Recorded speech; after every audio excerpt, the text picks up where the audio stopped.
Good morning and welcome to St. Martin's United Church. My name's Keith. I'm one of the ministry staff here, along with my colleagues Darren and Michael. Our music leaders this morning are Aaron Temple, Betty Lou Agnew, the Fellowship Bell Choir, and the contemporary singers. And we're all here to lead worship this morning and hope that hope that we can offer an engaging worship experience with you this morning. We are an affirming congregation of the United Church of Canada. We welcome everyone intentionally in this place. Your presence here this morning acknowledges this belief, and we welcome children particularly as an important part of worship. And so our motto is, children are welcome and noise is expected. Folks who are wearing a blue ribbon this morning are folks that can engage you and answer your questions. So if you have anything in particular that you would like to ask about how we do things at St. Martin's, you're most welcome to talk to any of those folks, or pretty much anybody, but those people are designated to do that. So we welcome everyone here this morning, and we hope you feel the warmth and presence of God in this place. Please join with me in our invitation to worship. There are no new leaves outside. But Lent is the time to turn over a new leaf. Now is the season for sweaters and coats. But Lent is the time for the Spirit to warm our hearts. In the lengthening days, we find a promise of spring. In these Lenten days, we find a promise of new life. So come, let us give thanks for the grace of God. We welcome the God of grace into our midst. And continuing together in prayer, saying, loving God, we come into your presence today to feed your word, to feel your presence, and to ready ourselves to be your servants in the world. Some of us come burdened by guilt or anxiety or the need to live. We all come knowing that you alone can infuse us with humility and peace to give and receive your grace. Be with us now in worship. Amen. Good morning. The reading this morning is from Exodus chapter 17, verses 1 through 13. From the wilderness of Sin, the whole congregation of the Israelites journeyed by stages as the Lord commanded. They camped at Rephidim, but there was no water for the people to drink. The people quarreled with Moses and said, "Give us water to drink." Moses said to them, "Why do you quarrel with me? Why do you test the Lord?" But the people thirsted there for water, and the people complained against Moses and said, "Why did you bring us out of Egypt to kill us and our children and livestock with thirst?" So Moses cried out to the Lord, "What shall I do with this people? They are almost ready to stone me." The Lord said to Moses, "Go on ahead of the people and take some of the elders of Israel with you. Take in your hand the staff with which you struck the Nile and go. I will be standing there in front of you on the rock of Horeb. Strike the rock and water will come out of it, so that the people may drink." Moses did so in the sight of the elders of Israel. He called the place Massah and Meribah, because the Israelites quarreled and tested the Lord, saying, "Is the Lord among us or not?" Then Amalek came and fought with Israel at Rephidim. Moses said to Joshua, "Choose some men for us to go out, fight with Amalek. Tomorrow I will stand on top of the hill with the staff of God in my hand." So Joshua did as Moses told him and fought with Amalek, while Moses, Aaron, and Hur went up to the top of the hill. Whenever Moses held up his hand, Israel prevailed, and whenever he lowered his hand, Amalek prevailed. But Moses' hand grew weary, so they took a stone and put it under him, and he sat on it. Aaron and Hur held up his hands, one on one side and the other on the other side, so his hands were steady until the sun set. And Joshua defeated Amalek and his people with the sword.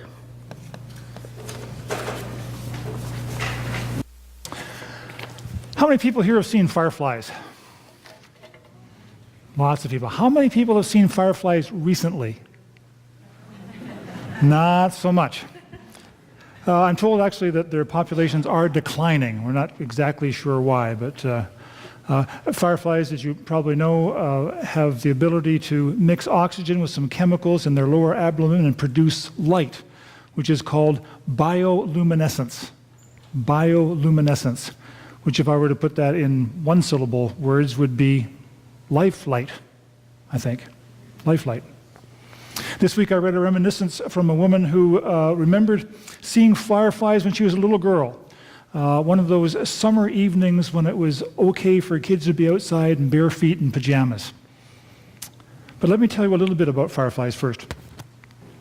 They're not flies at all, of course, but beetles. There's 2,000 species of them, and they're all around the world, everywhere around the world, although they're most abundant in places that are both warm and moist. I don't think anyone would describe Saskatchewan as being warm and moist. The flashing is part of the flashing of the light is part of a mating ritual, and each species has its own pattern of flashing, so they can tell each other apart. The male of the species flies around and flashes in whatever signal it is, and the females are on the ground.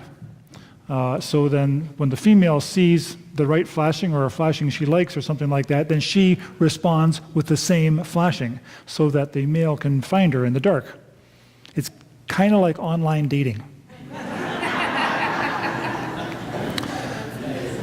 You know, you communicate at a distance and things look promising, then you get together in person. That's what it's like.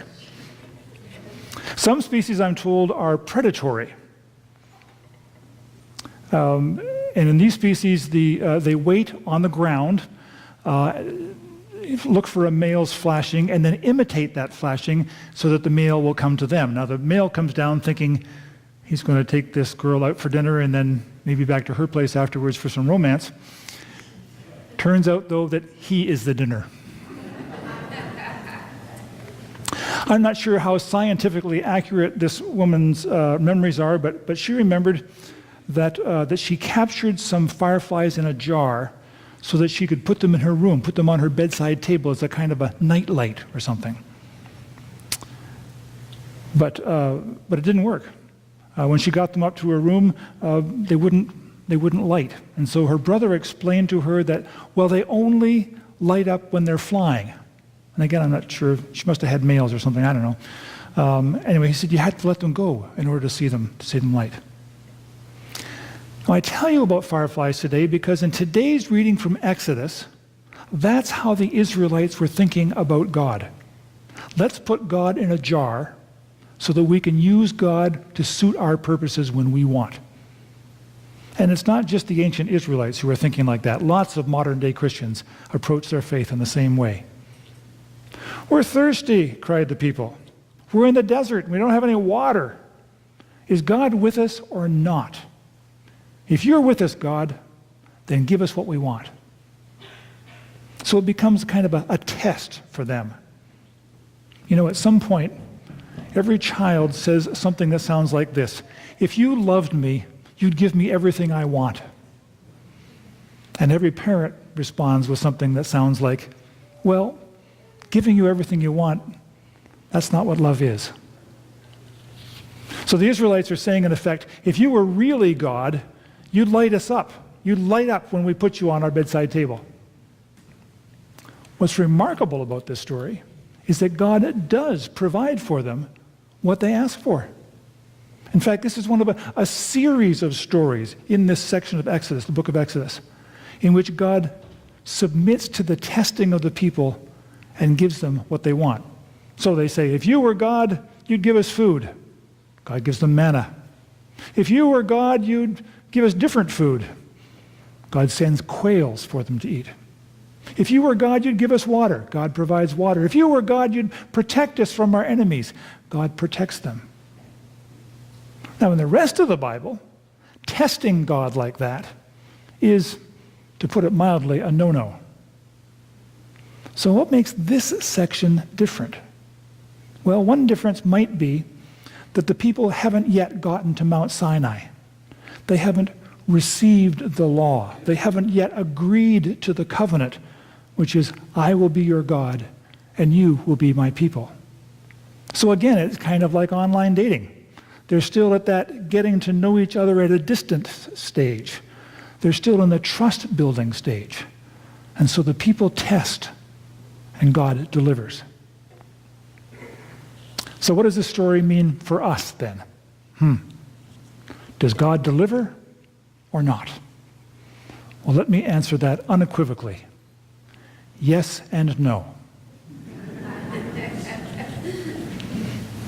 No, God is not kept on a jar on our bedside table to provide light whenever we want it. You know, I hear Christians occasionally, nobody in this congregation, say occasionally, gosh, I had to run to the store the other day and it was busy there in the mall and I couldn't find a parking space and I'm driving up and down the roads and looking for a parking space. And so finally I just prayed, God, would you help me find a parking spot? And right away there was one right there. God answered my prayer. Really? 60 million people chased out of their homes by war, HIV and AIDS still epidemic in Africa, children being bought and sold in the sex trade as sex slaves. All of that and more going on, and the intervention that God chooses to make in the world is to find you a parking spot? But for the yes part of that question, does God deliver? Let's look at what God did provide. Water from the rock, a source of water in the desert. Now, a water source in the desert is called what? An oasis, right. I talked about oases a few weeks ago, and I said that an oasis is a symbol of peace and plenty, of safety and security. I encourage us all to find a spiritual oasis. Go oasis yourselves, I said. The God in the jar, Christians, want a healing, a miracle, a parking spot. But it seems to me that the greatest miracle is that God provides an oasis in the wilderness of our lives. An oasis of peace, of what the Apostle Paul described as a peace so far beyond comprehension, it just doesn't make any sense, given the circumstances. An oasis of courage, and as the familiar prayer says, of serenity to accept the things we cannot change. And that brings me to the second part of today's reading. In it, the Israelites are attacked by the Amalekites. Probably the Amalekites want control over this new water source in the desert. Moses goes up on some high ground and holds his staff over the battlefield. It's the same staff in the song that was a 2x4, the same staff that protected the people from the Egyptian army, and maybe it will work again, and it does. As long as Moses holds his arms up, the Israelites are winning the battle. But his arms get tired, and he drops them. And the Israelites start to lose the battle. Arms up, we win. Arms down, we lose. Finally, Moses' brother Aaron and another man named Hur sit Moses on a rock so they can stand beside him and hold his arms up for him. And the Amalekites are defeated. It's not a very subtle message. Turn to God and things will go great. Turn away and everything goes to pot. And it's a story that's not part of the lectionary either. It's possible you've been coming to church for years and have never heard this story. I added it to today's reading because it just jumped off the page to me because of what's going on in my life these past few weeks. As you know, or you may remember, since February the 1st, I've been receiving a radiation treatment every day, 5 days a week. I'll be done on Tuesday.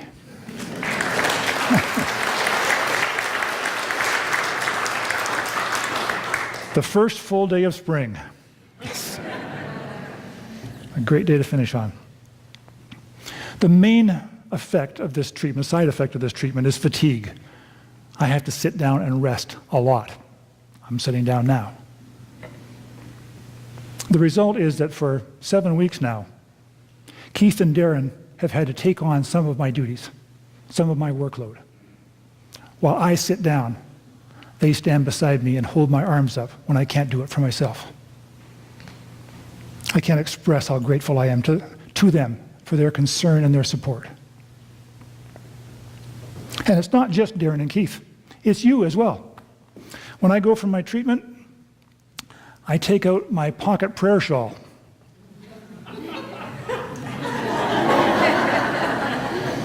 And when I lie down on the bed for my treatment, I have to fold my arms, and so it's right over my heart. Now, let me be clear. I don't think that my pocket prayer shawl has any magical powers. It's not an amulet. It's not a charm. What it is a reminder that I am not alone. If you're not familiar with what happens during a radiation treatment, it's a lot like getting an X-ray. There's the machine. Did you read in the paper this week we're getting another one just like it? Replace an old one? Anyway, it's just like an X-ray. The therapists take great care to position me in exactly the right position, and then they leave the room to start the process because, it's radiation, it's dangerous.